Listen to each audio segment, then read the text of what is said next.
feel like I'm 1 year in and I'm like still learning so many of the intricacies of and the ways that we all experience motherhood just so differently.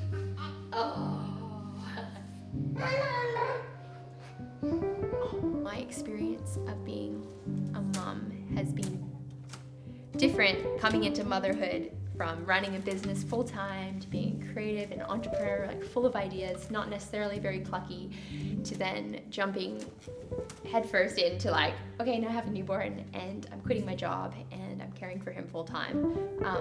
So I think that has been an adjustment and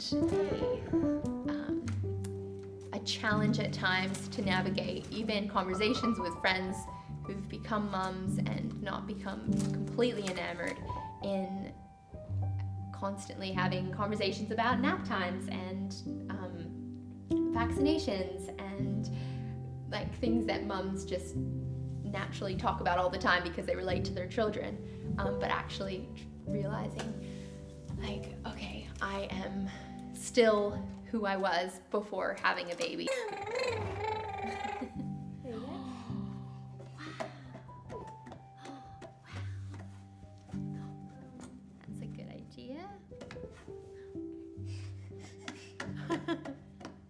That's great.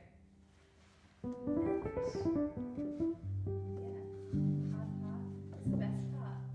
What's the best part is, I think, the joy and the innocence and the just the childlike wonder that they have for everything that they like. Even right now he's like about to like lose his mind because he's playing because he's playing with his sheep. Yeah, and just the dependency too on us is so special. Like, even though it's hard work with him being so dependent on us, I think there's a deep trust and beauty in that dependence that he has of us. And whenever he sees us, he just knows that we're his parents and that whatever we do, whatever he does, he's gonna be okay because he's with us, and that's pretty special.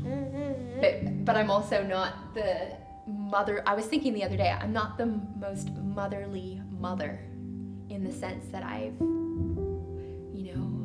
just want to cuddle my babies all day. And maybe that's my interpretation of a mother is like too feminine and frilly and soft, and I don't know. But I love being able to provide and care and teach and instruct Ezekiel, and but yeah, it's fascinating seeing how I'm doing a lot of that just intrinsically. I'm not trying to put on I'm to figure out, who I am as a mother. It's like who I am as a person naturally comes out into and plays a big role into who I am as a mother. And it doesn't startle me sometimes, but it just kind of surprises me when I respond to him in a certain way, and I think, oh, like, I've never had to do that before. How did I just think of doing that with him? Like, how did I know to, how do I, like, my reactions to him, whether it's, whether he's being grumpy or whiny or he falls over outside or he, it's amazing how you don't have to teach. I haven't had to teach myself those things, and you don't really have to teach yourself as a mother, as a woman. It just kind of, you just know what to do. And like my husband Josh doesn't necessarily know what to do, But now I have Ezekiel, and kind of picking apart my time wisely and being like, okay, this time I'm giving fully to Ezekiel and he's awake and I'm going to care for him and love him well. And then when it's nap time, I like run to the other room and I grab my journals and I just start writing, or I flip open my laptop and I work on my blog, or I feel like I'm constantly trying to to find time to still create. Yeah, I'm curious to hear what other people would say in response to that.